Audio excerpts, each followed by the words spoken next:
Capítulo 2. El deseo. El punto inicial de todo logro. El primer paso hacia la riqueza. Cuando Edwin Barnes se apeó del tren de carga en Orange, New Jersey, hace más de 50 años, quizá pareciese un vagabundo, pero sus ideas eran las de un rey. Mientras se dirigía desde los rieles del ferrocarril hacia la oficina de Thomas Edison, su cerebro trabajaba sin parar. Se veía a sí mismo de pie en presencia de Edison. Se oía pidiéndole a Edison la oportunidad de llevar a cabo la única obsesión imperiosa de su vida, el deseo ardiente de llegar a ser socio en los negocios del gran inventor. El deseo de Barnes no era una esperanza, no eran ganas, era un deseo vehemente, palpitante, que lo trascendía todo. Era definido.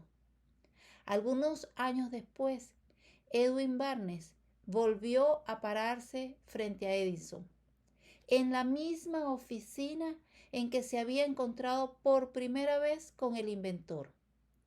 En esa ocasión, el deseo se había convertido en realidad. Era socio de Edison. El sueño dominante de su vida se había vuelto realidad. Barnes tuvo éxito porque eligió un objetivo definido y puso toda su energía, toda su fuerza de voluntad, todos sus esfuerzos, todo en pos de ese objetivo. El hombre que quemó sus naves. Pasaron 5 años antes de que apareciera la oportunidad que había estado buscando. Para todos, excepto para él, solo parecía una parte más del engranaje de los negocios de Edison. Pero en su interior, él fue el socio de Edison cada minuto del día, desde el primero en que empezó a trabajar allí. Es una ejemplificación notable del poder de un deseo definido. Barnes consiguió su objetivo porque deseaba ser socio de Edison más que ninguna otra cosa. Creó un plan con el que alcanzar su propósito, pero quemó todas sus naves tras de sí. Se mantuvo firme en su deseo hasta que éste se convirtió en la obstinación obsesiva de su vida y finalmente en un hecho. Cuando viajó a Orange, no se dijo a sí mismo: trataré de convencer a Edison de que me dé algún tipo de trabajo, sino voy a ver a Edison para explicarle que he venido a hacer negocios con él. No se dijo: estaré alerta ante cualquier otra oportunidad, en caso de que no consiga lo que quiero en la organización de Edison, sino no hay más que una cosa en este mundo que estoy decidido a conseguir, y es asociarme con Edison en sus negocios. Quemaré todas las naves tras de mí y apostaré mi futuro a mi capacidad para conseguir lo que quiero. No se planteó en ningún momento retroceder. Tenía que triunfar o morir. Esa es toda la historia del éxito de Barnes. El incentivo que conduce a la riqueza. Hace mucho tiempo, un gran guerrero afrontó una situación que requería de él una decisión que garantizara su éxito en el campo de batalla. Iba a enviar sus tropas contra un enemigo poderoso, cuyos hombres superaban a los suyos en número. Embarcó a sus soldados, navegó hacia el país enemigo, desembarcó soldados y equipos y dio la orden de quemar las naves que los habían llevado hasta allí. Al dirigirse a sus hombres antes de la primera batalla, dijo: «Ved cómo los barcos se convierten en humo. Eso significa que no podremos dejar estas playas vivos a menos que ganemos. Ahora no tenemos opción. Venceremos o moriremos». Vencieron. Cada persona que vence en cualquier empresa debe estar dispuesta a quemar sus naves, a eliminar todas las posibilidades de dar marcha atrás, todo lo que le permita lograr sus objetivos. Solo así puede tener la seguridad de mantener ese estado mental conocido como deseo ardiente de ganar, esencial para el éxito. La mañana siguiente al gran incendio de Chicago, un grupo de comerciantes se quedó de pies en State Street, observando los restos humeantes de lo que había sido sus tiendas.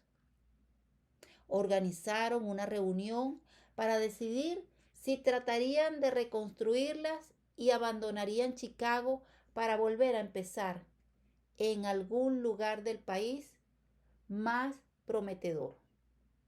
Llegaron a una decisión, todos menos uno: abandonar Chicago. El comerciante que decidió quedarse y reconstruir su negocio señaló con el dedo los restos de su tienda y dijo: «Caballeros, en este mismo sitio construiré la tienda más grande del mundo, no importa las veces que pueda quemarse». Eso fue hace casi un siglo. La tienda fue construida, todavía sigue en pie. Una torre, un monumento al poder de ese estado mental conocido como deseo ardiente. Lo más sencillo que Marshall Field podría haber hecho era imitar a sus colegas cuando las perspectivas se mostraban difíciles y el futuro parecía funesto. Se retiraron a donde las cosas pareciesen más fáciles. Fíjese bien en la diferencia entre Marshall Field y los demás comerciantes, porque es la misma diferencia que distingue a casi todos los que tienen éxito de aquellos que fracasan. Todo ser humano que alcanza la edad de comprender la razón de ser del dinero, quiere dinero. Quererlo no basta para acumular riqueza, pero desear la riqueza con un estado mental que se convierte en una obsesión y luego planificar formas y medios definidos para adquirirla y ejecutar esos planes con una perseverancia que no acepte el fracaso, atraerá la riqueza. 6 maneras de convertir el deseo en oro. El método por el que el deseo de riqueza se puede transmutar en su equivalente monetario consiste en 6 pasos prácticos y definidos, que son los siguientes. Primero, determine la cantidad exacta de dinero que desea. No basta con decir quiero mucho dinero. Sea definitivo en cuanto a la cantidad. Hay una razón psicológica para esta precisión que descubriremos en un capítulo próximo. Segundo, determine con exactitud lo que se propone dar a cambio del dinero que desea. No se recibe algo por nada. Tercero, establezca un plazo determinado en el que se propone poseer el dinero que desea. Cuarto, cree un plan preciso para llevar a cabo su deseo y empiece de inmediato, sin que importe si se haya preparado o no a poner el plan en acción. Quinto, escriba un enunciado claro y conciso de la cantidad de dinero que se propone conseguir. Apunte el tiempo límite para esa adquisición. Aclare lo que se propone dar a cambio del dinero y describa con exactitud el plan mediante el que se propone formularlo. Sexto, lea su memorándum en voz alta 2 veces al día, una vez antes de acostarse y otra al levantarse. Mientras lee, vea, sienta y piénsese ya en posesión del dinero. Es importante que siga las instrucciones descritas en estos 6 pasos. En especial, observe y siga las instrucciones del 6º paso. Tal vez se queje de que le resulta imposible verse en posesión del dinero antes de tenerlo realmente. Aquí es donde el deseo ardiente acudirá en su ayuda.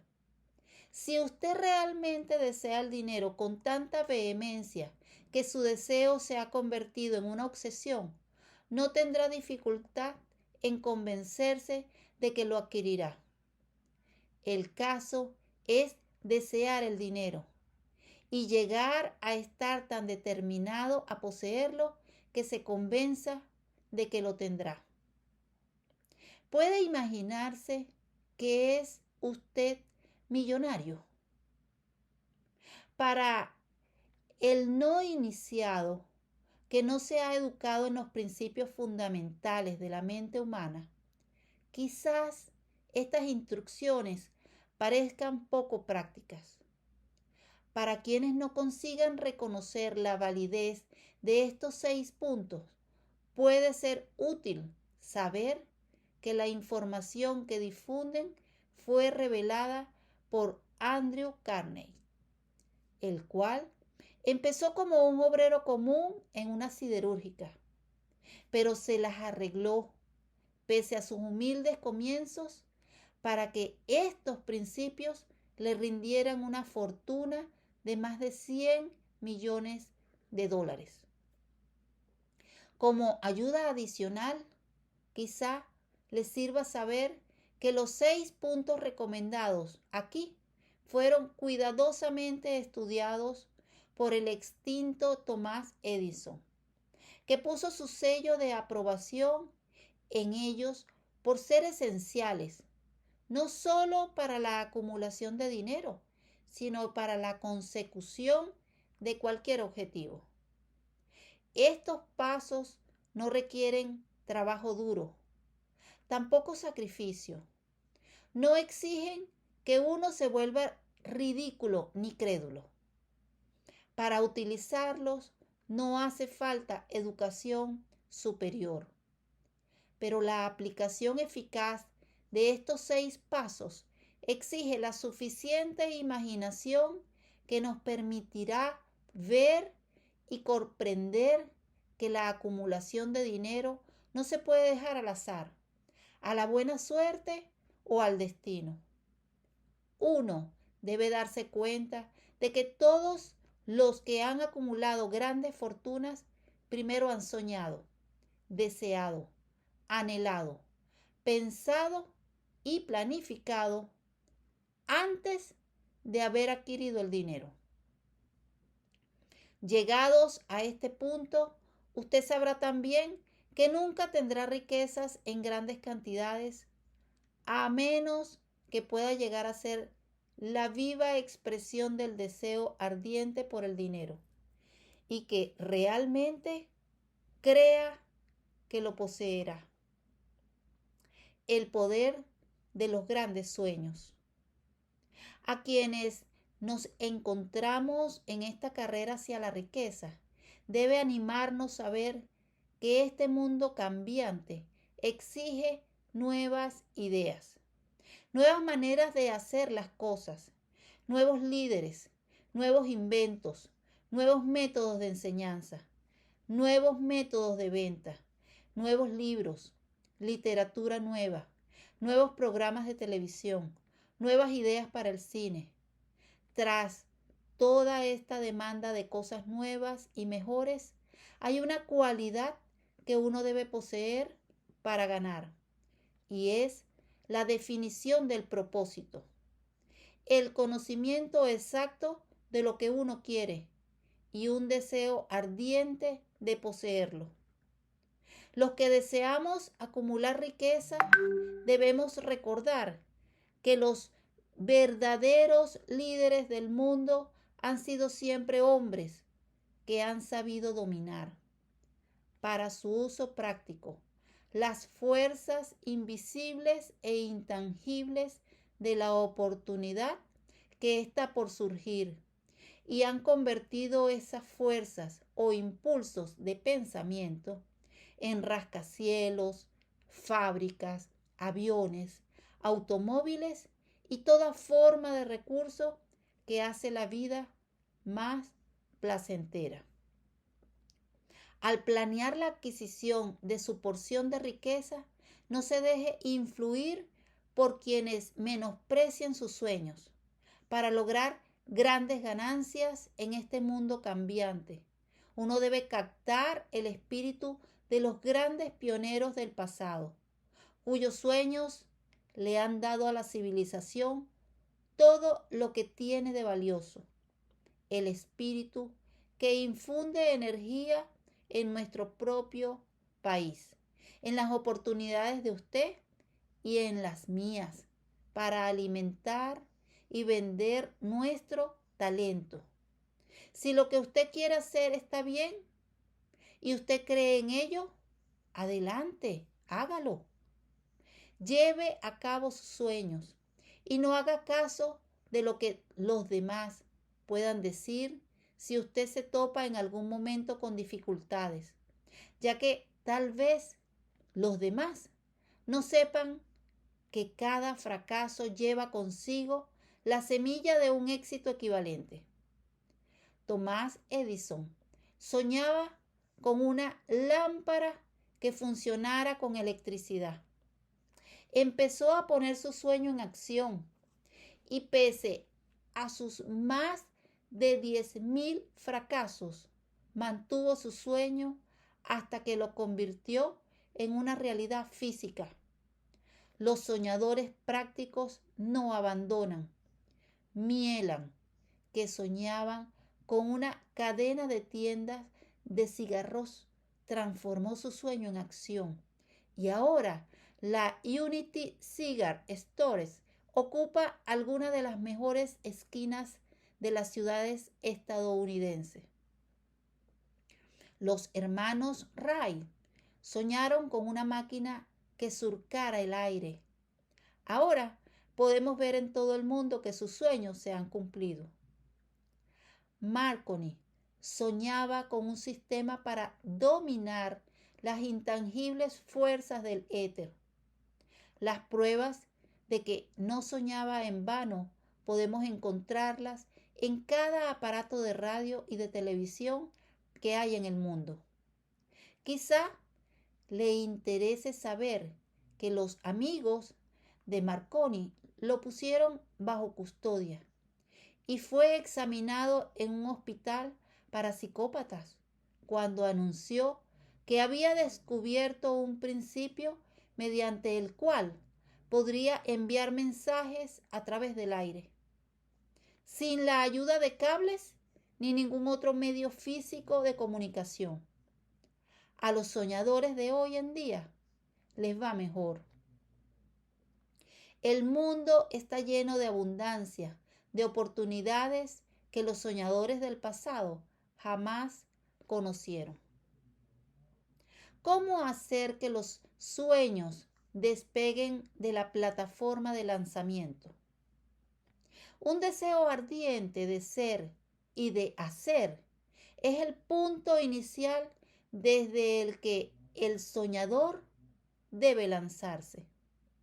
Los sueños no están hechos de indiferencia, pereza ni falta de ambición.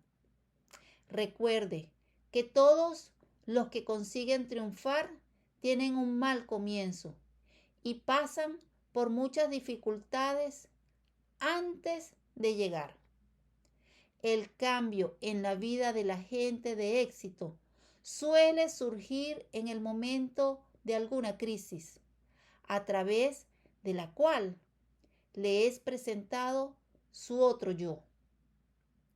John Bunyan escribió Pilgrim's Progress, que se cuenta entre lo mejor de la literatura inglesa.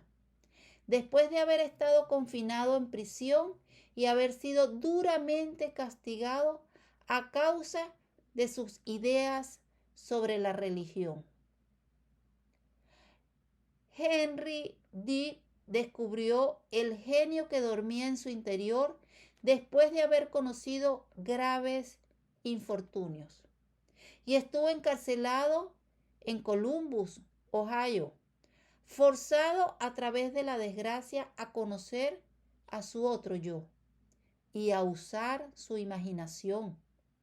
Descubrió que era un gran autor en vez de un criminal despreciable. Charles Dickens empezó pegando etiquetas en latas de betún. La tragedia de su primer amor penetró las profundidades de su alma para convertirlo en uno de los más grandiosos autores del mundo. Esa tragedia produjo primero David Copperfield y luego una sucesión de obras que hacen un mundo mejor y más rico a todo el que lee sus libros. Helen Keller se quedó sorda, muda y ciega después de nacer. Pese a su terrible desgracia, ha escrito su nombre con letras indelebles en las páginas de la historia de los grandes. Toda su vida ha sido la demostración de que nadie está derrotado mientras no acepte la derrota con una realidad. Robert Burr era un campesino analfabeto. Sufrió la maldición de la pobreza y creció para ser un borracho. El mundo fue mejor gracias a su vida, porque vistió de prendas hermosas sus pensamientos poéticos y por tanto arrancó un espino para plantar un rosal en su lugar. Beethoven era sordo y Milton ciego. Sus nombres perduran en el tiempo porque soñaron y tradujeron sus sueños en ideas organizadas. Hay una diferencia entre suspirar por algo y hallarse preparado para recibirlo. Nadie se encuentra listo para nada hasta que no crea que puede adquirirlo. El estado mental debe ser la convicción y no la mera esperanza o anhelo. La mente abierta es esencial para creer. La cerrazón de ideas no inspira fe, ni coraje, ni convicción. Recuerde, no se requiere más esfuerzo para apuntar alto en la vida, para reclamar abundancia y prosperidad, del que hace falta para aceptar la miseria y la pobreza. Un gran poeta ha expresado acertadamente esta verdad universal en unas pocas líneas. Le discutí un penique a la vida y la vida no me dio más. Por mucho que le imploré a la noche, cuando contaba mis escasos bienes. Porque la vida es un amo justo que te da lo que le pides. Pero cuando has fijado el precio, debes aguantar la faena. Trabajé por un salario de jornalero, solo para descubrir, perplejo, que cualquier paga que hubiera pedido a la vida, ésta me la hubiese pagado de buen grado. El deseo lleva ventaja sobre la madre naturaleza. Como culminación adecuada de este capítulo, quiero presentar a una de las personas más excepcionales que he conocido. Lo vi por primera vez pocos minutos después de que hubiera nacido.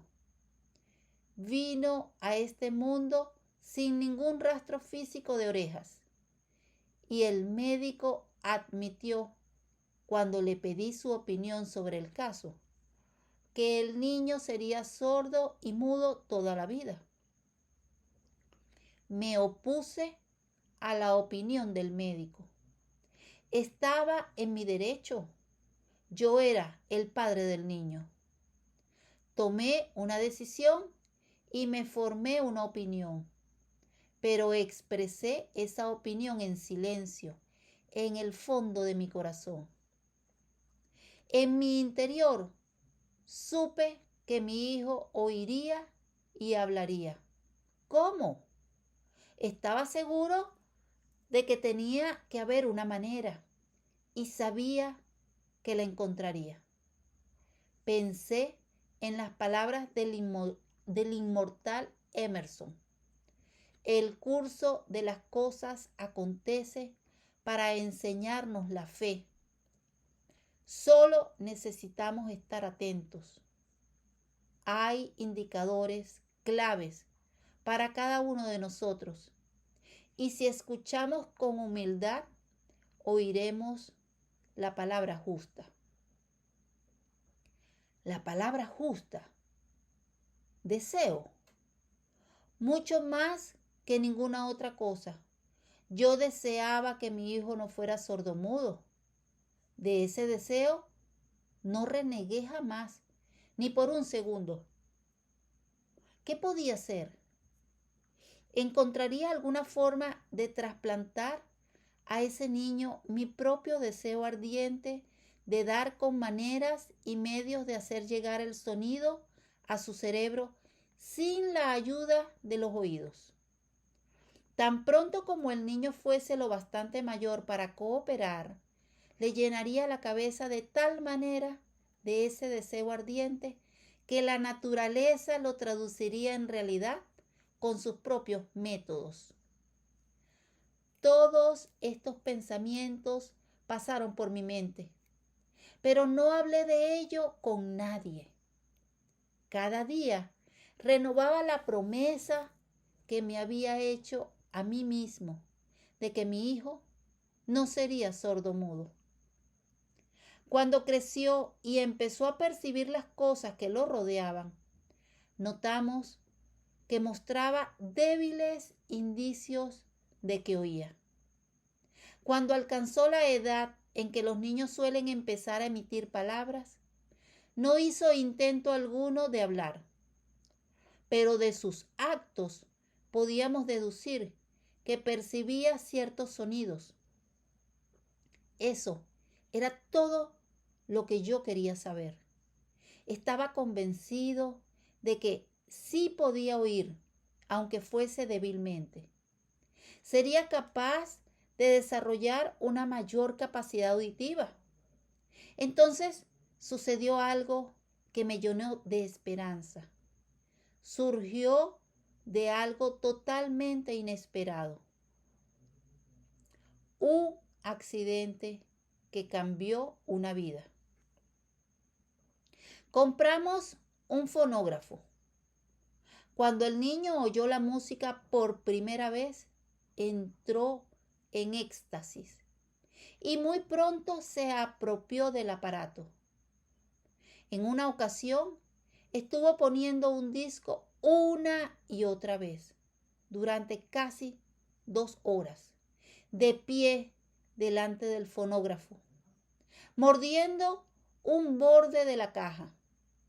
La importancia de esa costumbre que adquirió no se nos hizo patente sino hasta años después, ya que nunca habíamos oído hablar del principio de la conducción ósea, del sonido.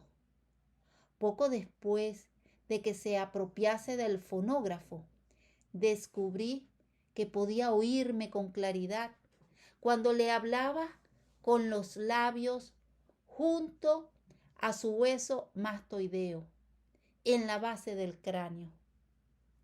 Una vez hube descubierto que podía oír perfectamente el sonido de mi voz, empecé de inmediato a transferirle mi deseo de que oyese y hablase. Pronto descubrí que el niño disfrutaba cuando yo le contaba cuentos antes de dormirse. De modo que me puse a trabajar para idear historias que estimularan su confianza en sí mismo, su imaginación y un agudo deseo de oír y de ser normal. Había un cuento en particular en el que yo hacía hincapié dándole un renovado matiz dramático cada vez que se lo contaba. Lo había inventado para sembrar en su mente la idea de que su dificultad no era una pesada carga, sino una ventaja de gran valor, pese al hecho de que todas las maneras de pensar que yo había examinado indicaban que cualquier adversidad contiene la semilla de una ventaja equivalente. Debo confesar que no tenía ni la menor idea de cómo se podía convertir esa dificultad en una ventaja. Ganó un mundo nuevo con 6 centavos. Al analizar la experiencia retrospectivamente, puedo ver que su fe en mí tuvo mucho que ver con los sorprendentes resultados. Él no cuestionaba nada que yo le dijera.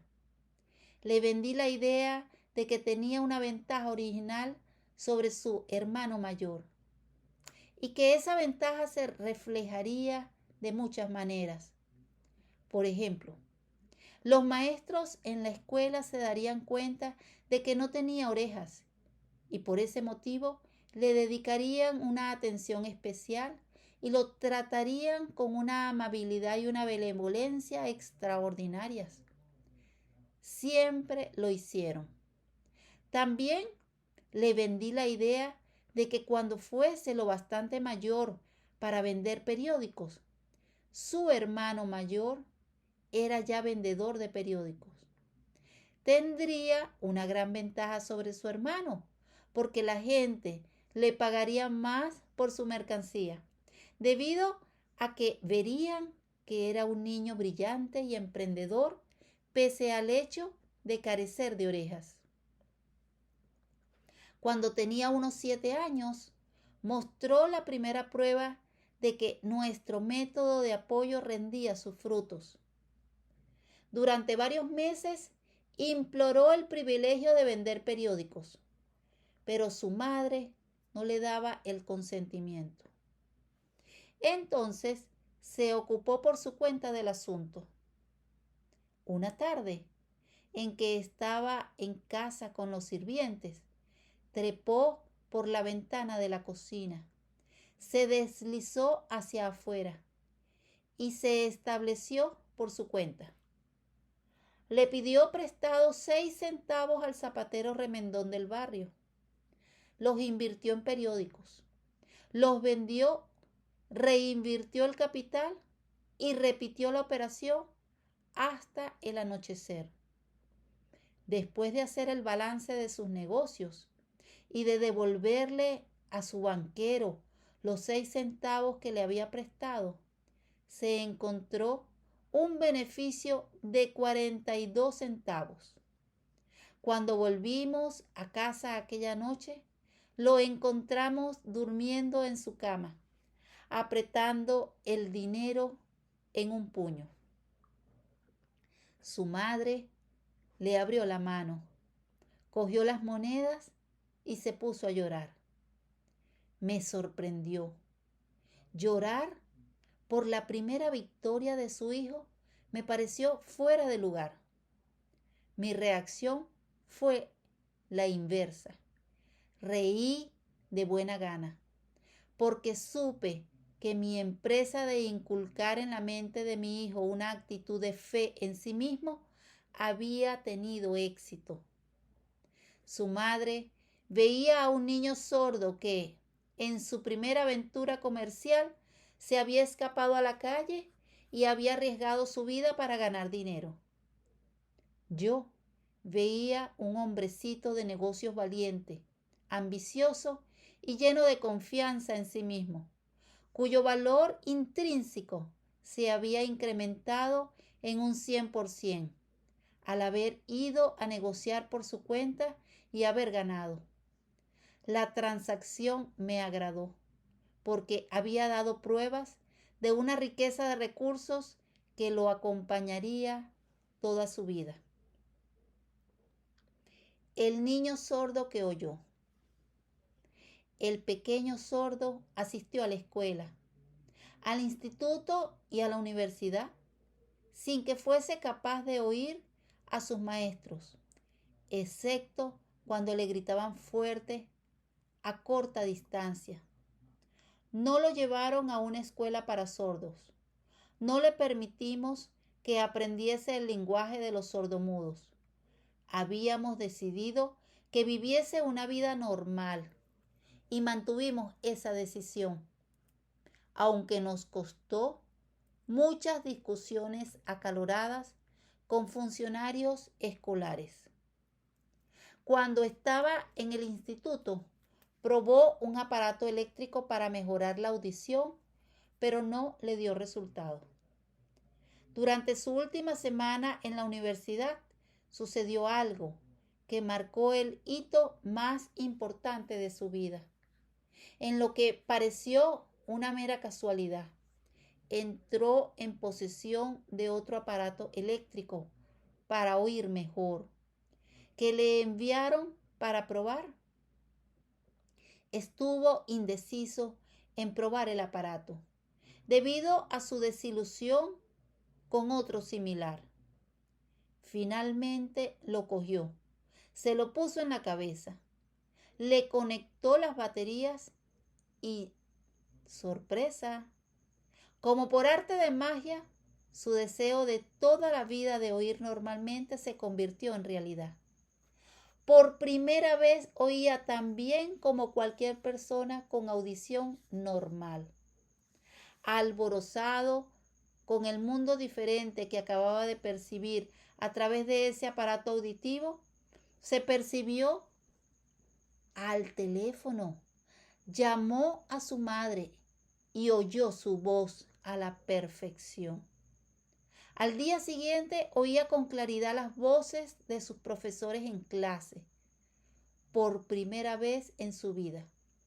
Por primera vez en su vida también mi hijo podía conversar con la gente sin necesidad de que le hablaran con voz de trueno. Realmente había entrado en posesión de un mundo distinto. El deseo había comenzado a pagar dividendos, pero la victoria todavía no era completa. El muchacho tenía que encontrar todavía una manera definida y práctica de convertir su desventaja en una ventaja equivalente.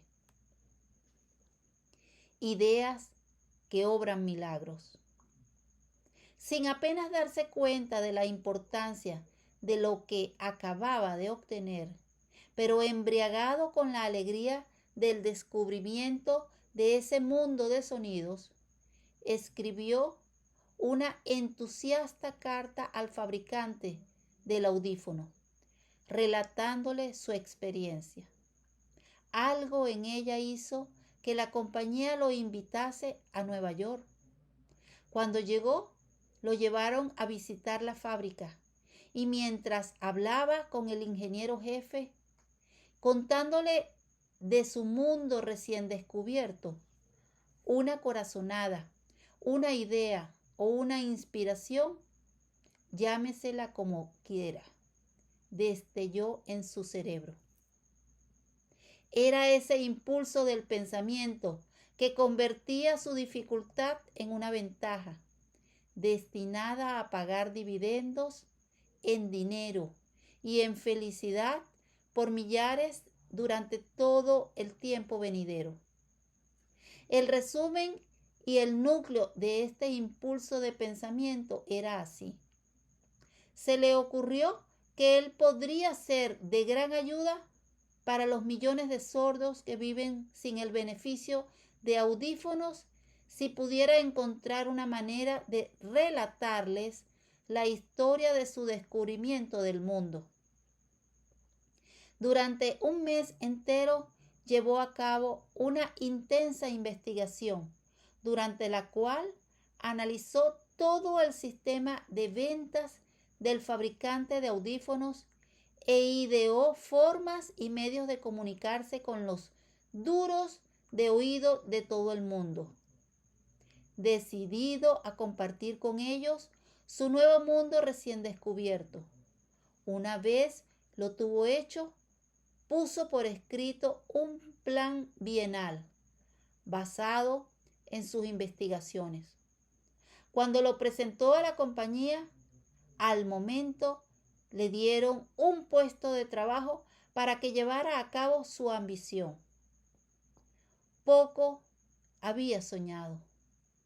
Cuando empezó a trabajar, que estaba destinado a llevar esperanzas y alivio a millares de sordos que, sin su ayuda, se hubieran visto condenados para siempre a la sordera. No me cabe duda de que Blair hubiera sido sordomudo toda su vida si su madre y yo no nos la hubiésemos ingeniado para formar su mente tal como lo hicimos. Cuando sembré en su interior el deseo de oír y de hablar y de vivir como una persona normal, alguna extraña influencia hubo en ese impulso que hizo que la naturaleza tendiese una especie de puente para salvar el golfo del silencio que separaba su cerebro del mundo exterior. En verdad, el deseo ardiente tiene maneras tortuosas de transmutarse en su equivalente físico. Blair deseaba una audición normal. Ahora la tiene. Nació con una minusvalía que fácilmente hubiera desviado a alguien con un deseo menos definido a la calle, con un puñado de lápices en una mano y una lata vacía en la otra. La pequeña mentira piadosa que sembré en su mente cuando él era un niño, llevándolo a creer que su defecto se convertiría en una gran ventaja que podría capitalizar, se justificó sola. Ciertamente no hay nada correcto o equivocado que la confianza sumada a un deseo ardiente no pueda hacer real. Estas cualidades están al alcance de todos. La alquimia mental hace magia. Un breve párrafo en un despacho de noticias en relación con Madame Schumann-Heine da la clave del estupendo éxito de esta mujer como cantante. Citó el párrafo porque la clave que contiene no es otra que el deseo. Al comienzo de su carrera, Madame Schumann-Heine visitó al director de la Ópera de Viena para que le hiciera una prueba de voz, pero él no la probó. Después de echar un vistazo a la desgarbada y pobremente vestida muchacha, exclamó nada cordial. Con esa cara y sin ninguna personalidad, ¿cómo espera tener éxito en la ópera? Señorita, olvide esa idea. Cómprese una máquina de coser y póngase a trabajar. Usted nunca podrá ser cantante. Nunca es demasiado tiempo. El director de la Ópera de Viena sabía mucho sobre la técnica del canto. Sabía muy poco del poder del deseo. Cuando éste asume las proporciones de una obsesión. Si hubiera conocido mejor ese poder, no hubiese cometido el error de condenar el genio sin darle la oportunidad. Hace varios años, uno de mis socios enfermó. Se puso cada vez peor a medida que el tiempo transcurría. Y finalmente lo llevaron al hospital para operarlo. El médico me advirtió que había muy pocas posibilidades de que yo volviera a verlo con vida. Pero esa era la opinión del médico y no la del paciente. Poco antes de que se lo llevaran al quirófano, me susurró con voz débil: no se preocupe, jefe, en pocos días habré salido de aquí. Una enfermera me miró apenada, pero el paciente se recuperó satisfactoriamente. Cuando todo hubo terminado, su médico me dijo: no lo salvó otra cosa que su deseo de vivir. Nunca hubiera salido de ese trance si no se hubiese negado a aceptar la posibilidad de la muerte. Creo en el poder del deseo respaldado por la fe, porque he visto cómo ese poder elevaba a hombres desde comienzos humildes a posiciones de poder y riqueza. Lo he visto cómo saqueaba la tumba de sus víctimas, cómo servía de medio para que los hombres llevaran a cabo su rehabilitación y después de haber fracasado en un centenar de formas distintas, lo he visto darle a mi propio hijo una vida normal, feliz y llena de éxito, a pesar de que la naturaleza lo enviase a este mundo sin orejas. ¿Cómo se puede dominar y usar el poder del deseo? Eso queda explicado en este capítulo y los subsiguientes de este libro. Mediante algún extraño y poderoso principio de química mental que nunca ha divulgado, la naturaleza envuelve en el impulso del deseo ardiente ese algo que no reconoce la palabra imposible ni acepta el fracaso como realidad. No hay limitaciones para la mente, excepto las que aceptamos. La pobreza y la riqueza son vástagos del pensamiento. Y así termina el capítulo 2 de este libro. Nos vemos en el siguiente.